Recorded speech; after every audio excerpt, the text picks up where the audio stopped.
तर नमस्कार मंडळी, स्वागत आहे आपल्या यूट्यूब चॅनलमध्ये. तर आज आपण चाललो आहोत अंजनवेलला. तिकडे आपण गोपालगड आणि जो डॉल्फिन पॉइंट आहे तो कव्हर करणार आहोत आणि रस्त्यात येणारे सगळे स्पॉट्स आपण बघूया. तर आता आपण निघणार आहोत. आता वाजले 2.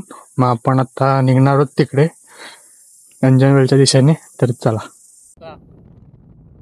आता वाजले 3:30 आणि आम्ही पोहोचलोय आता आम्ही अर्धा तासातच पोहोचू अंजनवेलला.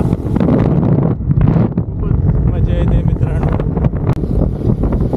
एडवेंचरच्या इथे पोहोचलोय.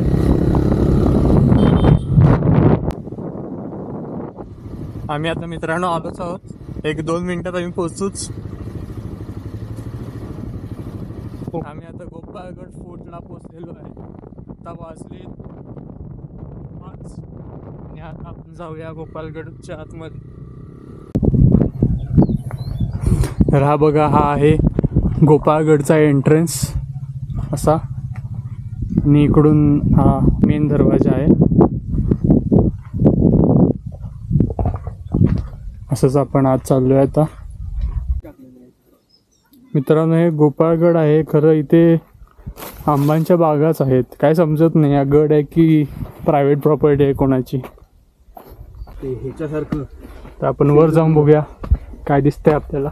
मी पण फर्स्ट टाइमच आलोय.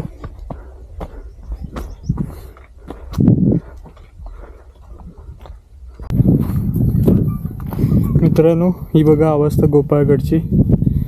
भिंतच कोसळली आहे. खूप वाईट परिस्थिती आहे. लवकरात लवकर इथे गड संवर्धनाची गरज आहे असं मला वाटतंय. तर मित्रांनो, त्या बोर्डावर लिहिलंय department of archaeology and museum of government of Maharashtra. म्हणजे ही जागा गव्हर्नमेंटला बिलॉंग करते असं तिथे लिहिलंय. पण इथे ह्या गडावर सगळे आंबे आणि काजूचं झाड आहेत, तुम्ही बघू शकता. मला नक्की समजत नाही की ही प्रायव्हेट प्रॉपर्टी की कुणी प्रॉपर्टी गडाची विकली आहे. जर का तुम्हाला माहिती असेल तर मला कमेंट करून नक्की सांगा. पण हे मला असं वाटतं हे बरोबर नाही आहे जे केलेलं आहे. ते आंबा आणि झाडाचे झाडं लावलेत, कारण की ही हिस्टॉरिकल प्लेस आहे शिवाजी महाराजांच्या काळातली किंवा संभाजी महाराजांच्या काळातली. तुम्हाला कसं वाटतंय ते मला पण कमेंट करून नक्की सांगा. तर आता आमचं गोपालगड झालं आहे फिरून. गोपालगड बघून खूपच वाईट वाटलं. पण आता आम्ही चाललो आहे टाकळेश्वर मंदिराला आणि तिकडून आम्ही जाणार डॉल्फिन पॉईंटला.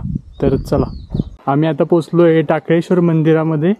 तर खूपच इथे गरम आहे, दुपारची वेळ आहे. तर आम्ही आता थंड आणला आहे तो पिणार आणि मग दर्शन घेऊया आपण मंदिराचं.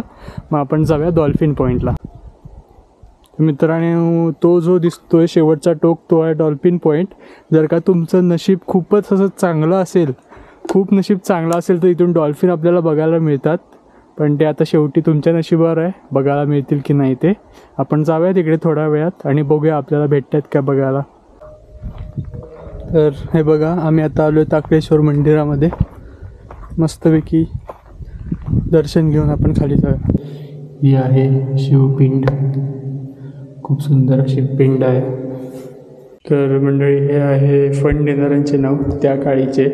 म्हणजे तेव्हा 500-200 रुपये खूप मोठे होते. हे 1900 सालातले हे फंड देणाऱ्यांचे नावं इथे लिहिलेले आहेत. हा आहे मंदिराचा बाहेरचा गाभारा. खूप शांत ठिकाणी मित्रांनो हे आहे मंदिराचं दीपस्तंभ. दिवे लावतात इथे. आणि इकडे मित्रांनो छोटं हनुमानाचं असं मंदिर आहे. हनुमान, गणपती, स्वामी समर्थ पण आहेत आणि शंख आहे. तर आता आपण आलो आहे अंजनवेल समुद्र किनाऱ्यावर. खूपच भारी पीस भेटतो मित्रांनो इथे येऊन. ते आहे ते वस्ती आहे समोरची, दिसणार नाही. खूपच मस्त वाटते त्या लाटा बघून. हे मित्रांनो, इथे एक बोट आहे, पडलेल्या अवस्थेत आपल्याला बघायला भेटते. खूपच जुनी आहे. नाव आहे जारोही. आता आम्ही आलो आमच्या लास्ट पॉईंटला, म्हणजेच डॉल्फिन पॉईंटला. ते जरासं असं चालत जावं लागतं आणि मग पुढेच येतो आपला तो डॉल्फिन पॉईंट. चला तुम्हाला दाखवतो. तर हा बघा मित्रांनो, कसला भारी व्ह्यू आहे. आत्ताच थोड्या वेळाने सनसेट होईल, पण त्या आधीचा हा व्ह्यू बघा किती भारी आहे. म्हणजे तुम्ही बघा नंतर सनसेट झाल्यावर कसला भारी व्ह्यू होईल. तर मित्रांनो, आता सनसेट झालेला आहे, थोड्याच वेळात होईल, 10 मिनिटात. पण आता शेड्स दिसायला लागलेत, हे बघा खूप मस्त. आता आणि आम्ही घरी जातो, वेळ झालेला आहे आता, आम्हाला चिपळूणला जायचं आहे परत. तर आता आमची ट्रिप संपली आहे आणि सनसेट पण झाला. आता आम्ही चाललो चिपळूणला. तर व्लॉग आवडल्यास नक्की लाईक आणि फॉलो करा. धन्यवाद.